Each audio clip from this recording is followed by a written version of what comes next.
एक गांव में विवान, चरण और सरला 3 दोस्त थे। तीनों एक सरकारी स्कूल में इकट्ठे ही पढ़ रहे थे और एक दिन रविवार की छुट्टी होने के कारण तीनों ने एक पेड़ के नीचे मिलकर एक फिल्म के लिए जाने के लिए योजना बनाई। चरण अपनी मिनी बाइक पर आया। जब वह वहां पहुंचा, उसने देखा कि बाकी दोनों मित्र कहीं दिखाई नहीं दिए। समय की तो कोई महत्व ही नहीं है। अपनी मर्जी से जब चाहे आएंगे तो कैसे चलेगा। उसने तुरंत सरला को फोन किया। सरला अपनी मिनी स्कूटी चला रही थी, इसीलिए फोन नहीं सुन पाई। घंटी बजती रही और फिर वह अपने मन में सोचने लगी, या तो चरण है या फिर विवान। इन दोनों में से कोई ना कोई तो जल्दी ही वहाँ पहुँच गया होगा, इसीलिए फोन कर रहा होगा। वह वहाँ पहुँची और देखा कि चरण वहाँ बैठा हुआ था।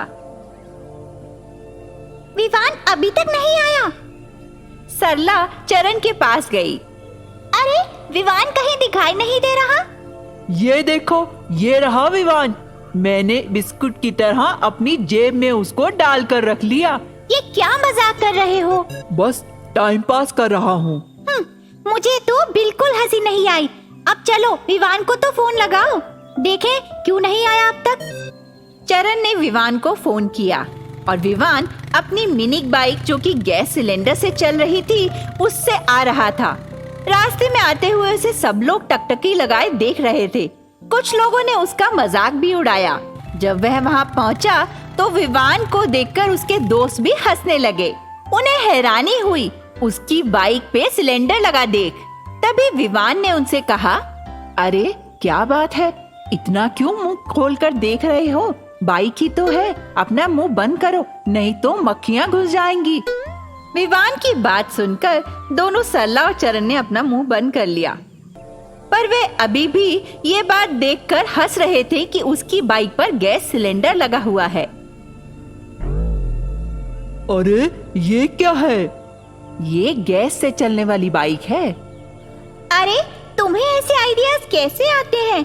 तभी तुम स्कूल अपनी बाइक लेकर नहीं आ रहे थे ना? तुम दोनों अमीर घर के हो, इसलिए पेट्रोल के दामों के बारे में तुम्हें क्या पता? मेरा परिवार गरीब है, इसलिए पेट्रोल का खर्चा नहीं उठा सकता, इसीलिए इस सिलेंडर को लगाकर मिनी बाइक चलाता हूँ। इसमें तुम्हें क्या प्रॉब्लम है?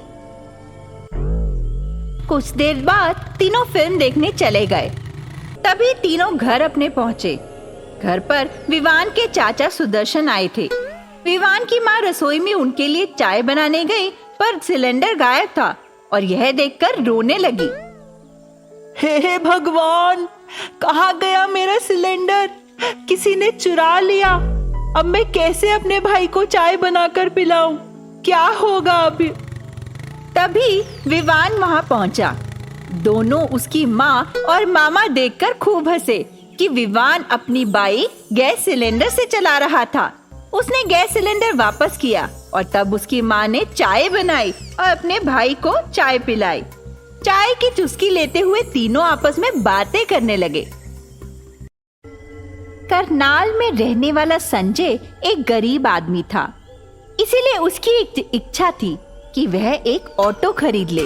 रोजाना की तरह वह किसी न किसी दिहाड़ी मजदूरी पर जाता और जितने भी पैसे कमाता उसमें से एक हिस्सा बचाकर रख लेता और उन बचे हुए पैसों से अपनी पत्नी सरोजा और बेटी शशि की देखभाल करता था। सुनिए जी, पास के गांव में एक नया कारखाना खुला है। वहां पर एक दिन की दिहाड़ी 300 रुपए मिलती है। नहीं सरोजा, तुम्हें कहीं जाने की जरूरत नहीं है। उस कारखाने में काम करने वाले सभी लोग बीमार पड़ रहे हैं और अस्पतालों के धक्के खा रहे हैं। मैं नहीं चाहता कि तुम्हें भी कोई बीमारी हो। तुम अगर बीमार हुई तो मेरा और बच्चे का ख्याल कौन रखेगा? अच्छा ठीक है। तभी अचानक से लगातार बारिश होने लगी और उस दौरान संजय को कोई काम नहीं मिला। जो पैसे बचाए थे उसका एक हिस्सा ऑटो खरीदने के लिए इस्तेमाल करना था, लेकिन इस बारे में बुरा लगा क्योंकि उसके पास कोई विकल्प नहीं था। धीरे धीरे वही पैसे खत्म होते जा रहे थे। जैसे तैसे कुछ दिन बीते, बारिश थम गई और संजय ने दोबारा काम करना शुरू किया। अब हर कोई संजय को अपने साथ रखकर काम कराना चाह रहा था। उसे खुशी हुई कि उसके पास फिर से नौकरी हो गई और फिर से वह ऑटो के लिए पैसे बचाने शुरू कर दिए। उसे लगा कि इतने पैसे बच गए हैं कि ऑटो खरीदने के लिए पर्याप्त होंगे और इसीलिए वह बहुत खुश था। मैंने अपनी मेहनत से जितने पैसे बचाए हैं वह ऑटो खरीदने के लिए पर्याप्त हो गए हैं। अरे वाह, तो आपका सपना सच होने का वक्त आ ही गया। मुझे बहुत खुशी है। वाह पापा, मजा आ गया। अब आपके पास भी अपना एक ऑटो होगा। मजा आएगा, हम इधर उधर ऑटो पर घूमने जाएंगे। तीनों बहुत खुश थे और उत्साहित भी। उन्हें लगा कि उनका सपना साकार होने वाला है। पर उसी रात शशि के पेट में बहुत दर्द होने लगा। अचानक उठे इस दर्द से शशि घबरा गई। दर्द असहनीय था। यह देख उनके पड़ोसी ने उन्हें एक ऑटो दिया और दोनों मियां बीबी उस ऑटो में बैठकर बेटी को लेकर अस्पताल पहुंचे। डॉक्टरों ने जांच के बाद बताया कि शशि को अपेंडिसाइटिस है और इसीलिए उसका ऑपरेशन तुरंत करना होगा। यह सुनकर पति पत्नी दोनों असमंजस में पड़ गए। ऑपरेशन नहीं कराने का तो उपाय ही नहीं था। इसीलिए उन्होंने सोचा कि ऑटो के लिए जो पैसे बचाए थे उसी को ही बेटी के इलाज में इस्तेमाल किया जाए। तभी बच्ची का ऑपरेशन सफल रहा और शशि ठीक हो गई। अब सॉरी पापा, ऑटो के लिए बचाए हुए पैसे तुम्हें मेरे इलाज पर खर्च करने पड़े। अरे बुद्धू, ऐसी बातें नहीं करते। तुमसे ज्यादा हमें कौन प्रिय है? ऑटो तो फिर कभी बन जाएगा। तुम्हारी जान बच गई, हमारे लिए इससे बढ़कर कुछ भी नहीं। हम दोनों की जान बचती है तुम में, और अगर तुम्हें कुछ हो जाता तो हमारा क्या होता? कभी सोचा है तुमने? तुम्हारे अलावा हमारा है ही कौन?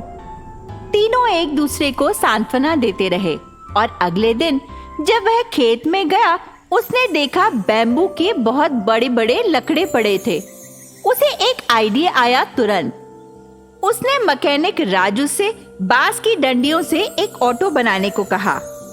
वह ऑटो बनाकर उसने उसको दे दिया।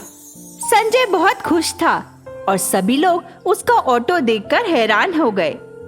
उस दिन से संजू ने बांस की ऑटो चलाना शुरू कर दिया और पैसे भी अच्छे कमाने लगा।